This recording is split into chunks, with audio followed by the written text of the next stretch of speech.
Ser podcast.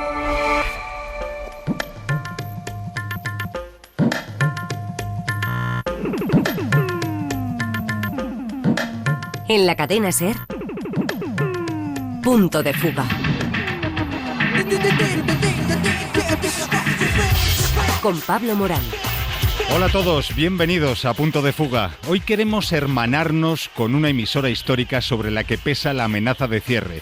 Se creó en la Segunda Guerra Mundial para contrarrestar la propaganda nazi y actualmente informa en más de 50 idiomas a más de 350 millones de oyentes familiarizados con esta sintonía.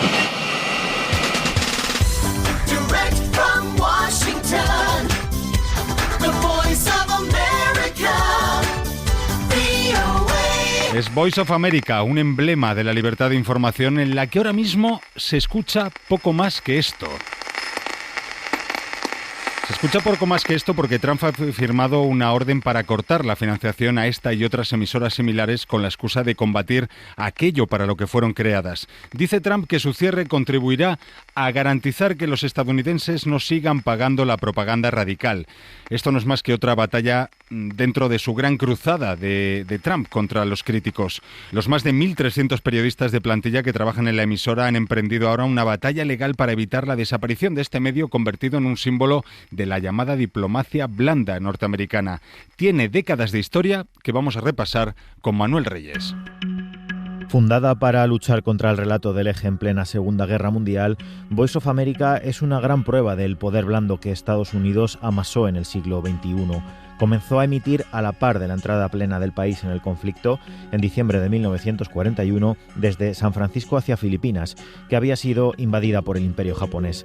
Fue una prueba porque allí su labor de propaganda no era tan necesaria, era un lugar bajo asedio. 2 meses más tarde, el 1 de febrero de 1942, comenzó la actividad que la haría famosa. Emitir a la población de los países del eje y más tarde a lugares sin derechos civiles plenos. Con una programación creada en Nueva York, se escuchaba en Alemania con una promesa. Decir siempre la verdad, fuera buena o mala para ellos como medio estadounidense. Durante toda la campaña por el norte de África y la entrada en Europa por Italia, acompañaron a la BBC creando postes de emisión y añadiendo programación dedicada en la lengua de cada zona. Para cuando capituló a Alemania hablaban ya 40 idiomas. Sin embargo, el fin de la guerra provocó su primera crisis, vio reducido su presupuesto y pasó a depender de la Secretaría de Estado. Su salvación en aquella ocasión fue la pujanza rusa. Слушайте, слушайте. Говорит Нью-Йорк. Вы слышите первую радиопередачу «Голос Соединенных». La Guerra Fría y el Pacto de Varsovia transformaron a Voice of America en un medio para luchar contra el comunismo. Así lo decía su director en 1950, Foy David Kohler, que por cierto años más tarde fue embajador de los Estados Unidos en la Unión Soviética durante la crisis de los misiles de Cuba. Durante todo el siglo XX continuó su expansión: vídeo, internet, programación cultural y musical. Y a partir de los 90, varias leyes reforzaron su independencia respecto al gobierno federal. Además, cambió el estilo, reduciendo las interpelaciones directas hacia el oyente y la situación de su país. Una independencia que ha terminado en el cierre. En 2017, el mismo año que Trump se convirtió en presidente, Voice of America comenzó a emitir en su casa, algo que hasta ese momento había estado prohibido, para no hacer competencia a los medios privados, pero también por la naturaleza de su origen. Sin embargo, más de 70 años después, era un medio independiente. College campuses across the U.S. on edge in the face of growing protests over the Israel-Hamas war. Una radio que hablaba de las protestas por Gaza en Estados Unidos, ofreciendo todos los puntos de vista. Plastic pollution, experts say the oceans are the epicenter. Today is Saturday. O del cambio climático a pesar del negacionismo trumpista. Elon Musk, capitán de los recortes de la Casa Blanca, definió el día del cierre a Voice of America como un medio lleno de locos radicales de izquierda. Pues estamos en comunicación con una de las periodistas de Voice of America, que es también actualmente portavoz de la plantilla de trabajadores en los medios en Europa, en los medios de habla hispana, para explicar la situación en la que están nuestros compañeros de este medio tan emblemático de Estados Unidos que ahora Trump quiere acallar. Es Carolina Valladares. Carolina, ¿cómo estás? Un saludo desde España. Hola, ¿qué tal? Saludos desde Washington. Bueno, lo primero, o la primera inquietud que tengo es, ¿seguís emitiendo a día de hoy? ¿Está emitiendo Voice of America o ya no? No, desde el pasado día 15 de marzo, cuando por correo trabajamos el viernes y el sábado por correo, empezamos a recibir un correo por la mañana, todos los 1.350 empleados, de que no volviéramos a la oficina y que nos ponían en administrative leave. Desde entonces no hemos emitido, ya son más de 10 días, no hay contenido nuevo y lo que es peor es que cuando uno va a nuestras webs en más de 49 idiomas y señales que emitíamos en África, en Asia, en muchos países de televisión, el equipo de Doge o quienes han tomado control y han entrado nuestros Master Control, ¿no? La sala de emisión, han emitido un panfleto de 30 segundos en los que dicen que pronto habrá una nueva programación, pero eso no lo ha metido el equipo editorial, sino personas ajenas a él. O sea, os lo comunican por correo, eso lo primero, os comunican la suspensión de vuestro trabajo, el despido, básicamente. Administrative leave, que se llama como una baja remunerada, pero lo que es peor es que a los que somos como interinos, que se conocen en España, ¿no? Somos 1.350 trabajadores, 800 son federales, como se le llamaría en España, pues trabajadores públicos con plaza, y 550 interinos. A los interinos nos dicen que hasta el 31 de este mes, de marzo, al día siguiente, nos lo dicen después de decirnos que estamos en baja remunerada, nos dicen que nos terminan, que tenemos que entregar pertenencias, el material, todo, etcétera. Nos lo dicen por email, que pidamos hora para entregar el material y recoger nuestras pertenencias, porque desde el día 14 no hemos podido entrar ni recoger nuestros utensilios ni nada. Entonces, la situación es esta, pero por supuesto hemos acudido a las Cortes y ya hemos interpuesto 2 demandas, una en Nueva York y otra en Washington, D.C. ¿Había ocurrido esto alguna vez, Carolina, que Voice of America se apagara? No, son más de 80 años de historia. Es Voz de América, de hecho, el canal más grande de Estados Unidos. Mucha gente en Estados Unidos nos conoce porque no emitimos en Estados Unidos por mandato, emitimos en todo el mundo, pero no en Estados Unidos. Esto es lo que dice nuestro mandato. Para canales públicos en Estados Unidos ya está PBS o NPR Radio. Nosotros tenemos licencia internacional y lo espeluznante de todo esto es que hay muchos países en los que formamos y audiencias a las que llegamos que han intentado boicotearnos, que no podamos emitir, que no lleguemos a sus audiencias. Hablo de países como Rusia, Bielorrusia, China, y al final quien ha conseguido silenciarnos, al menos temporalmente, es la administración Trump, porque por decreto, el día 14, dijo que quería que eliminar, bueno, que se reduciera al máximo las actividades de la Voz de América, de los medios que forman parte de lo que se conoce como la Agencia Global para los Medios de Estados Unidos. Pero eso, una cosa es reducir la plantilla, otra cosa es echar a todos los empleados, incluido el director de la Voz de América. Ahora mismo nadie está trabajando, ni el director, ni los supervisores, ni los directores de divisiones de idiomas, nadie. Insisto, estamos todos en casa intentando nos estamos organizando y por 2 razones que quiero comentar que explican por qué es ilegal. Voz de América está financiada por el Congreso. Es un medio independiente. Uh-huh. Desde la época de Ronald Reagan, que estableció que somos independientes. Somos el único medio independiente por ley. Y el Ejecutivo no puede decir lo que queremos decir. Donald Trump no puede decir lo que él quiere que digamos. Somos independientes. Y que no le guste no es justificación ni es legal que nos cierre por ello. Y lo ha intentado. No sabemos quién nos ha despedido, porque a mí solamente me puede despedir mi director de la Voz de América o mis jefes. Por lo tanto, las personas que están intentando despedirnos y nos ponen en esta baja administrativa no vienen de la Voz de América, vienen de la rama ejecutiva y eso, por ley, no es legal. Eso es lo que estamos denunciando y también estamos denunciando que no está cumpliendo con el mandato del Congreso, que tenemos que seguir emitiendo y si hay recortes, tienen que ser recortes legales, no el desmantelamiento total de un medio de comunicación público por parte de una administración. es inaudito. Claro, yo entiendo que estas acciones, ¿no?, de las que nos estás hablando, Carolina, son muy incipientes, ¿no? Y todavía hay que esperar la decisión de los jueces, pero sí que los jueces están planteando en Estados Unidos obstáculos, ¿no?, a que Trump aplique su agenda y ponga en práctica su agenda. ¿Confiáis también en que sean los jueces quienes reviertan esta situación en la que os encontráis y que nos estás describiendo?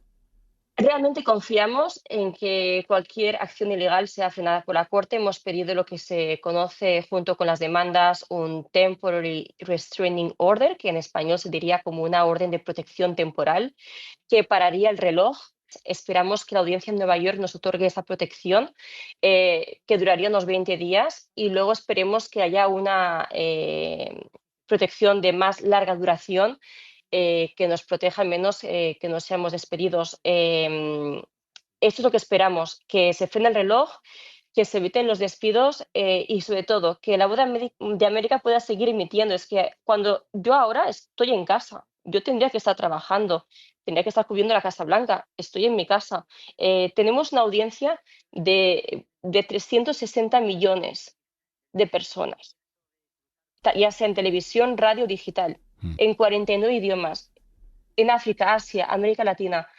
Esta gente, estos canales, muchos son canales pequeños que les damos apoyo. En Venezuela, por ejemplo, en mi división llegamos a Venezuela, por ejemplo, llegamos a la audiencia en Rusia, la directora de Russia Today, de RT, celebró nuestros despidos. Estos despidos o esas bajas administrativas están siendo celebradas en muchos países eh, donde hay mucha desinformación. En Rusia y China, para empezar, ¿no? Han sido dos de los gobiernos que rápidamente han felicitado a Trump por este cierre. Efectivamente, así que la audiencia pues valorará, ¿no?, lo que esto significa, que nuestros despidos o bajas remuneradas temporales sean celebradas pues en China, en Rusia y etcétera. Lo que te voy a preguntar es una obviedad, sobre todo dedicándonos a lo que nos dedicamos, pero quizás los oyentes hay que explicárselo, ¿no? ¿Por qué es importante el papel de Voice of America? Ya hemos repasado su historia, ya hemos repasado lo que representa, pero a día de hoy, ¿qué representa este medio, Carolina? Voz de América sigue muy activa. Tenemos una plantilla de periodistas de todo el mundo. Hemos reforzado en los últimos años la división del servicio ucraniano, por ejemplo, el servicio de Rusia, para poder llegar a las poblaciones de Rusia, de Ucrania, para combatir desinformación. Eso es muy importante, por ejemplo. En América Latina, en la división en la que yo trabajo, es importante informar sobre migración, sobre todo dada la situación en la frontera sur, ¿no? La situación con los cárteles, las mafias, y en zonas rurales. Cooperamos con radios, televisiones a nivel estatal, pero también con pequeñas radios locales donde no tienen el network, no tienen el dinero para poder tener corresponsales. Entonces nosotros les ofrecemos esa información.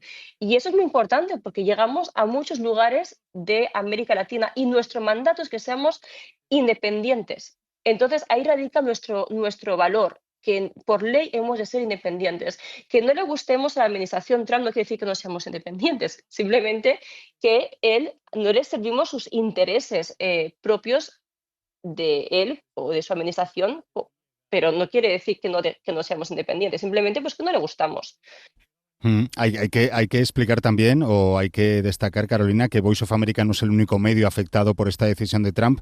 En realidad, la decisión de Trump lo que hace es cortar la financiación a una entidad que sí servía, ¿no? O que sí canalizaba esta financiación a medios como Voice of America, pero también a Radio Libertad, ¿no?, que es otra emisora también que nace más o menos con el mismo espíritu que Voice of America. No sois los únicos afectados. Exactamente, está Radio Free Europe, Radio Free Radio Libertad, Radio Libre de Europa, de Asia también. Y quiero mencionar que Radio Free Europe ya puso una demanda y han conseguido esta orden de protección. Y lo que está haciendo la administración Trump, se están dando cuenta que la vía ilegal puede que no termine como ellos esperaban, porque el juez les dio la orden de protección a Radio Free Europe. Y entonces han anunciado que iban a desembolsar los fondos que ya tenían para ellos, y lo que tememos es que, bueno, pues que lo que intentarán es desmantelar todos los medios que están dentro de la Agencia de Medios Globales, conocido aquí como USAGM, que es la rama política, digamos, ¿no?, donde el presidente puede nominar a un director de esta agencia. Pero insisto, todos los canales dentro de la agencia somos independientes por mandato, tenemos lo que se llama un charter y esto nos otorga esa independencia. Y somos varios medios. Radio Free Europe juega un papel vital, lo ha jugado durante muchos años para acceder a audiencias durante la Guerra Fría, por ejemplo, que conociera lo que pasaba al otro lado, ¿no?, del telón. Y bueno, esas prioridades van cambiando en función de cómo está el mundo, ¿no?, y donde no hay libertad de prensa, y ahí intentamos acceder, tanto La Voz de América como otros canales de la agencia. Totalmente. Y una última cosa importante, Carolina, ¿cómo está respondiendo la audiencia, vuestra audiencia? Tú nos decías hasta más de 360 millones de oyentes, espectadores, de lectores a través de vuestra web. ¿Cómo están respondiendo ellos a este cierre que quiere Trump? Pues mira, nos han contactado muchos de los canales afiliados porque servimos contenido a través de canales afiliados en Latinoamérica, en el caso de nuestra división. Y bueno, nos llegan mensajes de apoyo de radios locales a las que les ofrecíamos directos o servicios de información, ¿no?, o directos, por ejemplo. Y te das cuenta, ¿no?, esa radio de una zona rural de Colombia que también informaba partes de Venezuela y que te dicen, mira, nuestros 30.000 oyentes, este es un mensaje real, ¿no? No tienen, dejamos de emitir vuestra información y somos una radio pequeña y no les estamos informando ahora. Entonces ahí es cuando te das cuenta, ¿no?, el valor de las radios locales pequeñas, no solamente los canales más grandes que dependen de La Voz de América y esa audiencia que deja de tener esa información que les ofrecíamos desde Estados Unidos y otras partes del mundo. También quiero comentar un punto muy importante, que entre los empleados de La Voz de América, y esa es una parte crítica, muchos han sido, tenemos a 10 empleados que están en cárceles alrededor del mundo. Ya. Ahora mismo no podemos trabajar para sacarlos. Tenemos además empleados que vienen con un programa de visado que se conoce J1. Esas personas, en cuanto se les termine el contrato el día 31, si no hay una orden que lo paralice, se les acaba el visado y tienen que regresar. Tenemos periodistas de Rusia, tenemos periodistas de Bielorrusia, de Myanmar, Vietnam y otros países que no puedo informar. Por su seguridad no puedo decir los países de origen. Enfrentarían penas de cárcel. Nuestra compañera de Radio Free Europe fue parte del canje de rehenes hace unos meses, si os acordáis. Sí, sí. La logramos sacar de Rusia. Imaginaros lo que eso supone para muchos empleados de La Voz de América, tener que ser deportados a sus países de origen por haber trabajado por La Voz de América y que enfrenten penas de cárcel. Y hablamos de casos que ya tenemos gente encarcelada, así que esto es muy serio. Desde luego, y estos casos que nos cuentas, desde luego que son los más dramáticos. Nosotros desde aquí nos sumamos a esas muestras de apoyo desde la cadena SER. Carolina, os deseamos muchísima suerte en esa lucha, en ese pulso que estáis emprendiendo todavía en los tribunales para mantener vivo este medio importantísimo, emblemático en la historia de la radiodifusión mundial, como es Voice of America. Carolina Valladares, periodista de Voice of America y también portavoz circunstancial en este contexto. Muchísimas gracias por tu ayuda y por haberte asomado aquí a la cadena SER para contarnos cuál es vuestra situación. Muchísimo ánimo. Gracias. Bueno, lo hacemos por la primera enmienda y por nuestra libertad de expresión, y no queremos que esto siente un precedente a nivel mundial. Muchas gracias. Lo que nos dice el cierre de estos medios no está relacionado solo con esa obsesión que tienen Trump y Elon Musk por los despidos de supuestos funcionarios vagos y maleantes y wokes.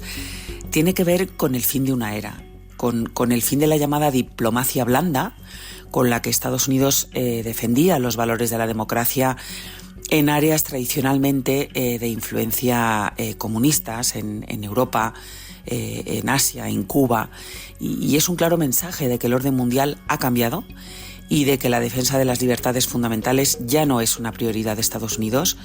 Y bueno, esto pues para mayor regocijo de dictaduras feroces como la rusa, como la china o como la cubana, que lo están celebrando. La estrategia de Donald Trump contra todo aquel medio que no sea servil está clara desde mucho antes de ser elegido. Elon Musk compró Twitter, la red que ahora se llama X, claramente para incidir en la población, para desinformar y para inclinar la balanza electoral hacia Trump. Y de sus primeros mensajes en su red social nada más ganar fue "You are the media now", es decir, ahora los medios sois vosotros. Y está claro que se trata de deslegitimar a toda costa la labor de la prensa independiente y de desmantelar la que está en sus manos por un motivo muy sencillo, común a todos los regímenes totalitarios contra los que lucha Reporteros Sin Fronteras en el mundo, y es que la prensa libre existe para fiscalizar al poder. Nosotros nos hemos unido a los empleados de Voice of America para denunciar ante un tribunal federal de distrito a la administración Trump y veremos qué sale del proceso y si el gobierno acata lo que resuelva la justicia, porque esa es la pregunta que más miedo da actualmente, si acata.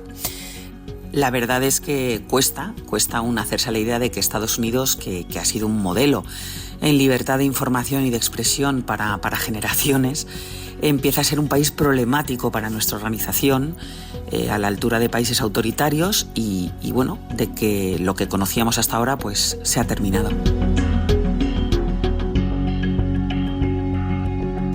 En la cadena SER, Punto de Fuga. Esta es la opinión de Edith Rodríguez, vicepresidenta de Reporteros Sin Fronteras, sobre el cierre de Voice of America. Y antes de terminar, vamos a saltar a Haití para hablar del caos y la violencia que hacen imposible la vida allí, con alguien que está al tanto de lo que pasa. Es Sabir Atzara, director de la organización Nuestros Pequeños Hermanos, que colabora con Manos Unidas en la llegada de ayuda a ese país.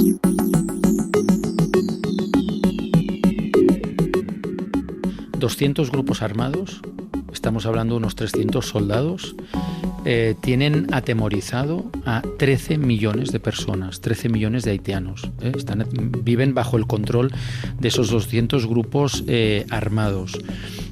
¿Cómo lo vive la gente? Pues bueno, los grupos armados están arrasando el país, están literalmente arrasando el país, pasan por los barrios, destrozan hospitales, puestos de telecomunicaciones, policías, clínicas, escuelas, toman el control de todas estas infraestructuras o las destruyen totalmente, con lo cual la gente que ya pues sobrevive con menos de $2 al día huyen despavoridamente solo por salvar su vida, ¿no? Estos grupos armados tenéis que pensar que lo que hacen es que no solo destruyen las casas, las viviendas, las escuelas y los hospitales, sino que además están quemando a la gente. Entonces, si no huyes, o te asesinan, o te secuestran, o te pueden quemar vivo. Nosotros sabemos que hay casos de grupos armados que han quemado gente viva, ¿no? Y esto está pasando en Haití en estos momentos. Hay más de 1 millón de refugiados, quiere decir que hay más de 1 millón de personas en Puerto Príncipe que han tenido que huir de sus casas, que lo han perdido todo y no han podido regresar, ¿no?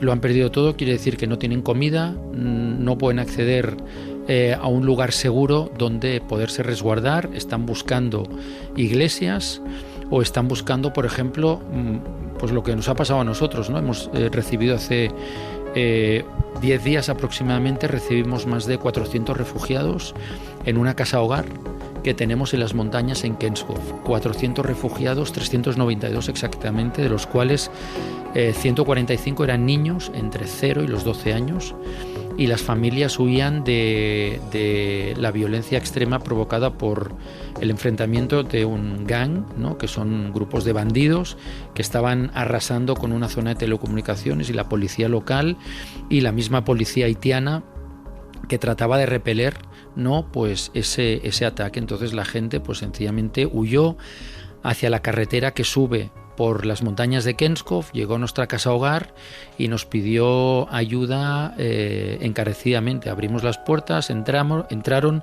y los hemos tenido pues 10 días dentro de nuestra escuela. Hemos tenido que cerrar la escuela, acoger a esas 400 personas, darles de comer, atenderlas, evitar las epidemias, porque nosotros ya teníamos en esa misma casa hogar a más de 350 niños entre los 0 y los 16 años que los tenemos acogidos. Estamos hablando de niños altamente vulnerables, sin familias, que vivían con nosotros. pero también hay un colectivo de niños con discapacidad. Entonces, pues bueno, imaginaros posibles epidemias, los refugiados cuando les hemos permitido entrar en nuestra casa hogar, pues tampoco van identificados, no sabes quién te entra. Xavier, ¿cuál es la razón que puede explicar esta violencia tan brutal que nos estás describiendo desatada contra los civiles? ¿Es un simple saqueo? ¿Es una lucha por el control de Haití? ¿Identifican esos civiles con la banda contraria? Pues bueno, la única explicación que hemos encontrado hasta el momento es que estos grupos armados están financiados por la élite haitiana, por una élite que vive dentro del país, en Haití, pero que también se encuentra fuera, ¿no? Que ha migrado y que se encuentra por ejemplo, en países como Estados Unidos. Ellos son los que financian estos grupos armados. Haití es un país sin ley. Hoy en día, sin gobierno, hay un desgobierno absoluto y Haití se ha convertido en un país donde circula y es paso de drogas y de armas, ¿no? Entre Estados Unidos y países como México, Colombia, etcétera, etcétera. Entonces, parte de esa droga y de esas armas se quedan en Haití y están financiando pues estos grupos armados que lo único que están creando es el caos. Un país sin ley y sin gobierno es un país donde es muy fácil de manipular y de que se convierta en paso de armas y de drogas, como ha sucedido con el país. Y además a eso añadimos que Haití es un país donde hay 13 millones de haitianos, de los cuales 3 millones son niños, y prácticamente el 70% de la población está viviendo una hambruna aguda sin precedentes en toda la historia de Haití. Pues eso hace que la gente, ante una situación de extrema pobreza, sencillamente pues bueno, destruye todo lo que está a su paso, ¿no? Y esto es lo que están haciendo los grupos armados.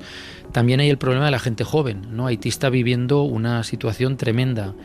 Los grupos armados están captando a niños y jóvenes haitianos a partir de los 12 años. Los están invitando a entrar dentro de esos grupos armados, ¿no? Con lo cual, normalmente las muertes que existen entre grupos armados y grupos armados con la policía no son los líderes de esas bandas, son los jóvenes, niños a partir de 12 años que se convierten en soldados de la guerra, ¿no? Y eso es tremendo, porque no tienen ningún otro sitio donde ir. Porque ahora mismo salir del país es algo impensable para la mayoría de los haitianos y las vías que habrá para hacerlo serán demasiado arriesgadas, ¿no, Xavier?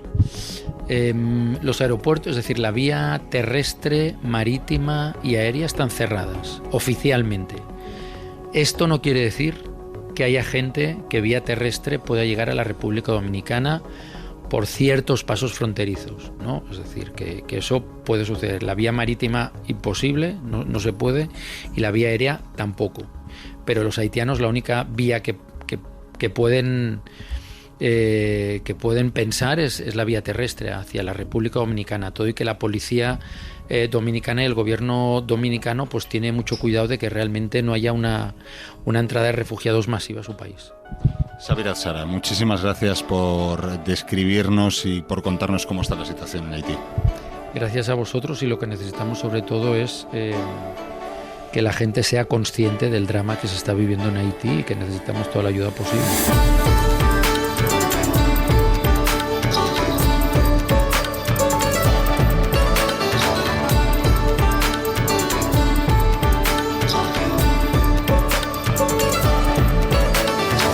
Pues hasta aquí el punto de fuga de este sábado, aunque ya sabéis que os seguimos acompañando en cadenaser.com, en Facebook, también en X, somos @puntodefuga y por supuesto en Ser Podcast, donde tenéis todos los capítulos del programa para escucharlos cuando queráis y sobre todo para compartirlos, porque sois parte fundamental de este mundo que también importa.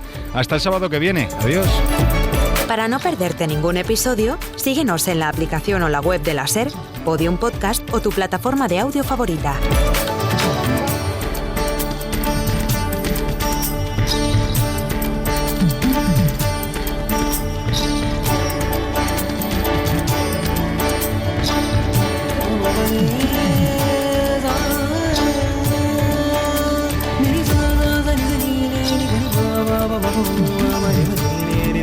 Dale, dale.